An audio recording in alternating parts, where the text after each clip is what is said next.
ராவணா பார்வையாளர்கள் அனைவருக்கும் வணக்கம். 5 மாதத்திற்குள் பாலியல் குற்றவாளிக்கு தீர்ப்பு.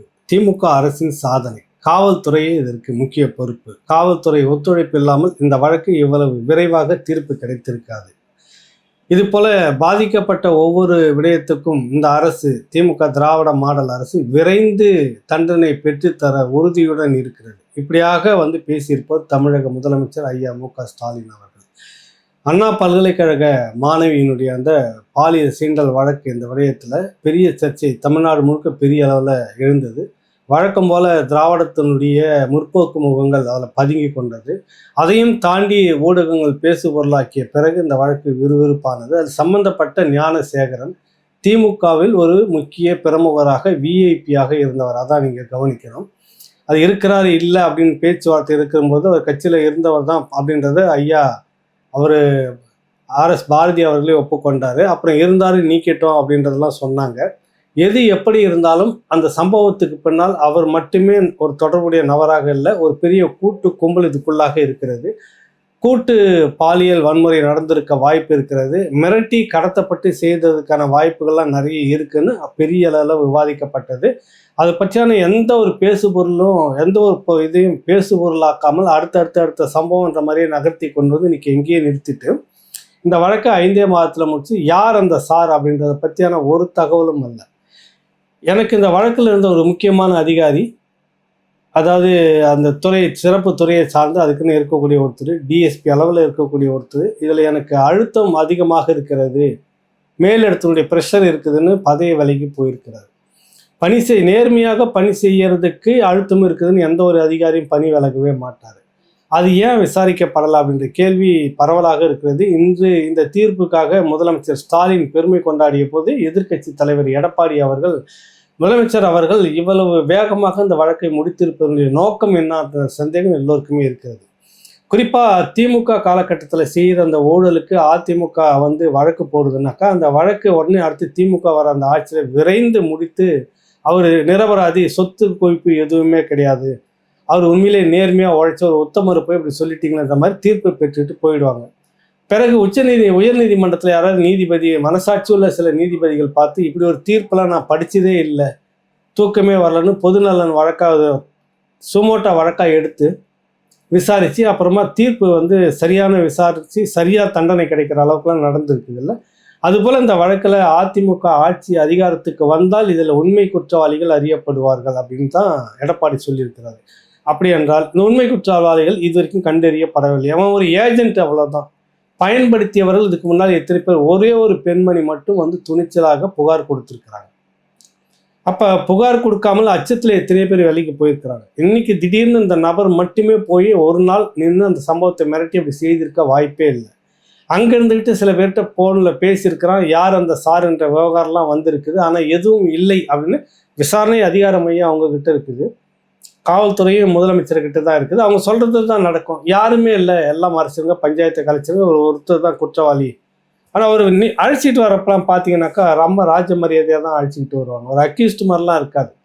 அப்போ திமுக அவருக்கு எவ்வளவு பின்புலமாக இருக்கிறது அப்படின்றத பாருங்கள். இப்போ தண்டனை 2ஆம் தேதின்னு சொல்லியிருக்கிறாங்க. தீர்ப்பு ஒரு குற்றவாளி அப்படின்னு அறிவிச்சாச்சு.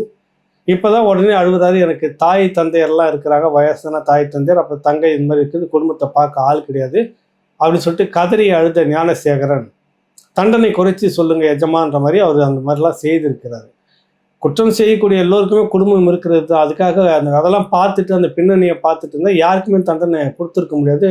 அப்புறம் அவங்களுக்கு குற்றவாளிகள்னு ஒரு பேரே இருக்காது. இவ்வளவு பேர் இருக்கும்போதே நீ இந்த வேலையை செய்திருக்கிறன்றது இப்போ தான் தெரியுமா ஞானசேகரனுக்கு? குறுகிய காலகட்டத்துக்குள்ளே எப்படி வளர்ந்தது எனக்கு ஒன்றுமே புரியலை. ஒரு அமைச்சர் ஏன் போயிட்டு அவன் வீட்டில் உட்காந்து சாப்பிட்றாரு, ஒரு துறை மேயர் ஏன் 2 பேரும் சேர்ந்து போய் உட்காந்து அங்கே சாப்பிட்றாங்க? அப்படின்னா அவன் நிர்வாகி கட்சிக்குள்ளே உங்களுக்கு செக்கு எடுத்துட்டானா? இல்லை கட்சி தொடக்க காலத்திலேருந்து எத்தனையோ லட்சக்கணக்கான தொண்டர்கள் இந்த கட்சிக்காக இழந்து, சொத்து இழந்து, சுகத்தை இழந்து தொடங்கினவங்கெல்லாம் எங்கேயோ போயிட்டாங்க. ஏன் உங்கள் கட்சி உதயசூரியன் சின்னத்தை கொடுத்தவரே கோவிந்தசாமி, ஏஜின்னு சொல்லுவாங்கல்ல, அந்த கோவிந்தசாமி, அவருடைய வாரிசு ஏஜி சம்பத் இன்னைக்கு திமுக கட்சியில் இல்லை. அவர் இறக்குறதுக்கு முன்னாடி கடைசி வரை எனக்கு அடுத்து என்னுடைய மகன் இந்த திராவிட முன்னேற்ற கழகத்துக்கு உழைப்பான், கருணாநிதி கைவிடாமல் வைத்துக்கொள்ள வேண்டும் அப்படின்னு சொல்லிட்டு தான் போனவர் அவர். அந்த குடும்பத்தையே கைவிட்டுட்டு அந்த குடும்பம் இன்னைக்கு பாஜகவில் இருக்குது. இப்படிப்பட்ட எவ்வளோ பேர் தியாகிகள்லாம் அந்த கட்சியில் இருக்கிறாங்க. அவங்களெல்லாம் போய் தேடி பார்க்கறதுக்கு அமைச்சர் மா சுப்பிரமணியத்துக்கும் துப்பு இல்லை, அந்த துணை மேயராக இருக்கிறாரு அவருக்கும் துப்பு இல்லை. அவங்க இந்த சாதாரண ஒரு ஆள் இவர் ஞானசேகரன். இவன் வீட்டில் அவ்வளோ முக்கியத்துவம் கொடுத்து இருக்க வேண்டிய காரணம் வேற என்ன? ரீசனபிள். அதுதான் ரீசனபிளான, அதாவது ஒரு தர்க்க ரீதியான ஒரு காரணம் வேணும் இந்த விஷயத்தில். கட்சியில் அவர் ஏதாவது ஒரு பெரிய பதவியில் இருந்துட்டு ஏதாவது செய்யக்கூடிய இடத்துல வந்திருக்கிறாரா? எப்படி எல்லா இடத்துலையுமே மா சுப்பிரமணியன் கூடவே சுற்றிக்கிட்டு இருந்தார் அந்த பகுதி அமைச்சர்? அதனால் அவர் இருந்தாருனாக்கா எந்த அளவில் முக்கியத்துவம் கொடுக்கப்பட்டார்? கட்சியில் மற்ற நிர்வாகிகளோட இவருக்கு எப்படி முக்கியத்துவம் வந்தது? பேரை எங்கெல்லாம் பயன்படுத்தினார்? இப்படி பல கேள்விகள்லாம் இருக்குது இல்லை? இந்த கேள்விகளுக்கான பதில் எதுவுமே இதில் இல்லை. ஒரு இதுவும் இல்லாமல் அவர் மட்டுமே தான் குற்றவாளி, தண்டனை ஒரே ஒருத்தருக்கு மட்டும்தான் தண்டனை. இதில் மற்ற கிளை விசாரணையெல்லாம் இருக்குது, ஒரு பதிலும் இல்லை. டிஎஸ்பி பதவி விலகினதுக்கு என்ன காரணம்? இவ்வளவு நேர்மையாக 5 மாதத்துக்குள்ளே விசாரித்து தண்டனை மட்டும் கொடுத்துட்டீங்க. அவர் இப்போ அழுதுட்டு புலம்பிட்டு இருக்கிறாரு. எனக்கு தெரிஞ்சு பார்த்தீங்கன்னா அடுத்த ஒரு 5 ஆண்டு, ஒரு வேளை அடுத்த திமுக ஆட்சி ஒரு வேளை வந்து விட்டால் ஒரு 4-5 வருஷத்தில் நன்னடத்தை என்ற பேரில் 5 வருஷத்துக்கு பிறகு ஏதோ அண்ணா பிறந்தனால பெரியார் பிறந்தனால வெளியே வந்துடுவார். கட்சியில் அவருக்கு முக்கியமான பதவி அநேகமாக போனால் நாடாளுமன்ற நியமன எம்பி பதவி கொடுத்தாலும் கொடுப்பாங்க, வாய்ப்பு இருக்குது. இன்னைக்கு முகநூலில் கூட அதான் பதவி போட்டேன். இந்த மாதிரி குடும்பம் அப்படி இருக்குது, எனக்கு அம்மா அப்படி இருக்காங்க, வயசானவங்களாக இருக்காங்க, அக்கா தங்கச்சி இருக்கிறாங்க, ஒரு குழந்தைங்களாம் அப்படி இருக்குது, அப்படி தண்டனையை குறைச்சி கொடுக்கணும்னு கேட்டுக்கிட்டார்ல. நீ இப்படிலாம் கேட்க வேணாம்பா. எப்படி நான் வெளியே வந்தோன்னே எனக்கு அடுத்தது ஒரு நியமன எம்பி பதவியாவது கொடுத்துருங்கன்னு திமுக கேளுங்க, அது கொடுத்துரும் உனக்கு, அந்தளவுக்கு முக்கியத்துவம் கொடுத்து வச்சுருக்காங்க அப்படின்னு. எவ்வளவு செல்வாக்கோட உன்னை வச்சு விசாரிச்சுட்டு இருந்தாங்கன்னு எல்லாருக்குமே நல்லாவே தெரிஞ்சிருக்கும். காவல்துறை கொடுக்கறது தான் நீதிமன்ற விசாரணையில் தீர்ப்பில் சொல்லுவாங்க, உன்னை குற்றவாளி என்று அறிவிச்சிருக்கு, அதில் மாற்று கருத்து இல்லை. ஆனால் இதில் நீ என்ன நடந்திருக்கு, எவ்வளவு கிளை கதைகள் இருக்குது, எவ்வளவு உண்மை விஷயங்கள் இதில் இருக்குது, எதுவுமே விசாரிக்கப்படாமல் ஒருத்தரோட முடிச்சது சரியாக ஒன்று. ஆனால் இதுக்கு பெயர் சூட்டிக்கிற, இதற்கு ஸ்டிக்கர் ஒட்டிக்கிற ஐயா முதலமைச்சர் ஸ்டாலின் அவர்கள் இதே கொஞ்ச நாளைக்கு, ஒரு சில நாட்களுக்கு முன்பாக தெய்வ செயல் என்கிற ஒரு இளைஞரணி திமுகனுடைய மாநில பொறுப்பில் இருக்கக்கூடிய உதயநிதியினுடைய அடுத்த கட்டத்தில் அவருக்கு அடுத்த லெப்டினன்ட் மாதிரி ஒருத்தர் இருக்கக்கூடிய தெய்வ செயல் அரக்கோணத்தில் ஒரு பெண்ணை அது ஏற்கனவே திருமணமானது, ஒரு இளம்பெண்ணு தான், பழகி இவர் திருமணம் செய்கிறாரு. இவருக்கும் ஒரு திருமணம் ஏற்கனவே இருக்குது. பிறகுதான் தெரிகிறது என்னை போல நிறைய பேரை பழக்கப்படுத்தி ஒரு குறிப்பிட்ட அமைச்சருடைய பிஏவுக்கு என்னை போய் முதல்ல அனுப்பி பார்த்துட்டு வர சொல்லி அட்ஜஸ்ட் பண்ண சொல்கிறாரு அப்படின்னா அதெல்லாம் சொல்லி வெளிப்படையாக சொல்லுது. என்னை போல 20 பெண்களை ஏமாற்றி இருக்கிறாருன்னு சொல்லுது. அந்த பெண் வழக்கு கொடுத்து பல நாட்கள் கழித்து சர்ச்சையான பிறகு தான் இந்த வழக்கில் புகாரே பதிவு பண்ணுது இந்த திராவிட மாடல் அரசு, ஐயா ஸ்டாலின் அரசு. இங்கே இந்த பெண்ணுக்கு நீதியை நான் வாங்கி கொடுத்துட்டுன்னு சொல்கிறார்ல, அரக்கோணம் பெண்ணுக்கு ஏன் நீதியை வாங்கி தரல? ஏன் அந்த விஷயத்தில் அப்படி கமுக்கமாக இருந்துகிட்டு இருந்து சர்ச்சையான பிறகு புகார் பதிவு பண்ணப்பட்ட பிறகு அவனை கைது பண்ணல, 2-3 நாள் சைலண்ட்டாக இருக்கிறாரு. எங்கே இருக்கு கண்டுபிடிக்க முடியலையாம் போலீஸில். இது உங்கள் அரசு, பெண்களுக்கு நீதியை பெற்று தரக்கூடிய அரசு, நீங்கள் ஸ்டிக்கர் ஒட்டிக்கிற இந்த அரசு. அவன் போய் பெயில் வாங்குறான். எப்படி உங்கள் காவல்துறை இப்படியான குற்றவாளிகளுக்கு நாங்கள் ஒத்துழைக்க மாட்டோம், காவல்துறை அவனை கைது பண்ணி முழுக்க விசாரித்த பிறகு தான், கைது பண்ணி உள்ளே போட்டு விசாரிச்சுட்டு பிறகு உள்ளே போடுறப்ப தான் பிறகு அவன் பெயிலில் வரணும். முன்கூட்டியே முன்ஜாமீன் எப்படி கிடச்சிது? இதுதான் நீங்கள் பெண்களுக்கு வழங்கக்கூடிய நீதி. எங்கள் ஆட்சியில் பெண்களுக்கெல்லாம் நீதி வழங்கப்படுகிறது, குற்றம் சாட்டப்பட்டவர்கள் உடனடியாக தண்டிக்கப்பட வேண்டும், அதுதான் எங்களுடைய லட்சியம் அப்படின்னு இங்கே சொல்லிக்கிற முதலமைச்சர் அவர்கள் அரக்கோணத்தில் சம்மந்தப்பட்ட பெண், அது உங்கள் திமுக நிர்வாகி நேரடியாக குற்றச்சாட்டு வந்துட்டு அது ஏன் ஒரு பேசு பொருளாக்கலை? உங்கள் ஊடகங்கள் எல்லாம் அதை பேசி அப்படியே அமைக்கி மூடிச்சு.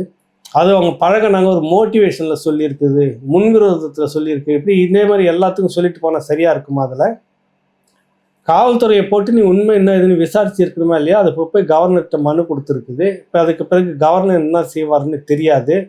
எப்படி உங்ககிட்ட தான் வந்தாகணும், உங்ககிட்ட வந்தால் நீங்கள் தான் விசாரிக்கணும். என்ன விசாரித்து அறிக்கை கொடுக்க போகிறீங்க? இதே போலவே இதுக்கு முன்னாடி காலகட்டத்தில் உங்களுக்கு புகழ்பெற்ற காளிகாம்பாள் கோயிலினுடைய அர்ச்சகர் மேலே ஒரு பெரிய குற்றச்சாட்டு ஒரு பெண் சொன்னது. அதுவும் இதே போல தான் என்னுடன் பழகி என் வீட்டுக்கு குடும்பம் நடத்துகிற மாதிரி எல்லாமே இருந்துட்டு என்னை இப்படி பாலியல் ரீதியாக பண்ணிட்டு இருந்தார். இந்த மாதிரி நிறைய பேரை இப்படி செய்திருக்கிறாரு அப்படின்னு. அந்த நபருக்கும் பெயில் கொடுக்கப்பட்டது. அந்த வழக்கு என்னாச்சு? இப்போ பேசி செட்டில்மெண்ட் ஆகிட்டாங்களா, இல்லை வழக்கு என்னாச்சு, நீங்கள் முடிச்சுக்கிட்டீங்களா என்னன்னு தெரியல. இப்படி பல விடயங்கள் இதுக்குள்ளாக இருக்கிறது. ஆனால் நீங்கள் அண்ணா பல்கலைக்கழக மாணவி விடயத்தில் 5 மாதத்தில் விசாரித்து நாங்கள் தீர்ப்பே கொடுத்து விட்டோம். எப்படி ராஜீவ்காந்தி கொலை வழக்கில் உண்மை குற்றவாளிகள் எல்லாம் இன்னும் கண்டறியப்படவில்லை என்று ஜெயின் கமிஷன் தீர்ப்பிலே சொன்ன பிறகும் கூட சிக்கப்பட்ட கொஞ்சம் பேரை மட்டும் உள்ள போட்டு 26 பேரில் அதில் 8 வருஷம் பேரை 19 பேரை 8 வருஷமாக சிறைக்குள்ளே வச்சிருந்து விடுதலை பண்ணி மீதி ஒரு 7 பேரை 30 வருஷமாக சிறையில் வச்சுட்டு இருந்தீங்களோ அந்த மாதிரி இப்போ ஞானசேகரனை மட்டும் பலிக்கடாவாக்கியிருக்கீங்க. உண்மை குற்றவாளிகள் இதில் எங்கே இருக்காங்கன்னு ஒன்றும் தெரியல, அடியும் தெரியல. இவர் மட்டும்தான் போனார், இவர் மட்டும்தான் மிரட்டினார், இவர் மட்டும் பாலியலுக்கு இது பண்ணாருங்கன்னு தண்டனை கொடுத்துருக்கிறது எந்த வகையில் நியாயம்? எதிர்கட்சிகள் எல்லாம் இதுதான் கேட்குது. யார் அந்த சார்? ஒருவேளை அடுத்து 2026க்கு பிறகு ஆட்சி மாறினால் நிச்சயமாக யார் அந்த சார் என்பதை நாங்கள் வெளியில் நிறுத்துவோம் அப்படின்னு எடப்பாடி சொல்றாரு.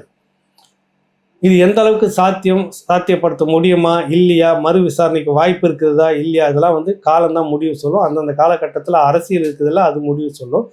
எது எப்படி இருந்தாலும் இந்த பெண்கள் அமைப்பு இருக்குது இல்லை, முற்போக்கு முகங்கள்னு, குறிப்பாக அதிமுக ஆட்சியில் நடந்தபோது பொங்கி வெளியில் போராடி பெரிய அளவில் அழுது தீர்த்து நியாயம் வேணும் எங்களுக்கு அப்படிலாம் சொல்லி போராடினவங்க இந்த அண்ணா பல்கலைக்கழக மாணவி விடயத்துக்கும் வரல. சீமானுக்காக புறப்பட்டு வந்த இந்திய ஜனநாயக மாதர் சங்கம் இருக்குல்ல, அது எப்படிப்பட்ட கட்சி அது? விஜயலட்சுமி ஒரு பாலியல் குற்றச்சாட்டில் புகார் கொடுத்த பிற்பாடு புகார் கொடுத்த நபர் கடைசி வரைக்கும் முகம் தெரியக்கூடாது, அதுதான் விஷயம். அதில் இருக்கிற சட்டம் சரத்தே அதுதான்.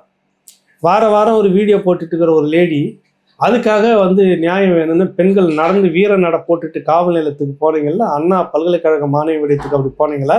அரக்கோணம் இப்போ அந்த அரக்கோணம் பெண் திமுகவுடைய செயல், தெய்வ செயல். அந்த நபர் அவருக்காக புகார் கொடுத்துருக்காங்க, அதுக்காக ரோட்டுக்கு எதனா போராடி இருக்கீங்களா?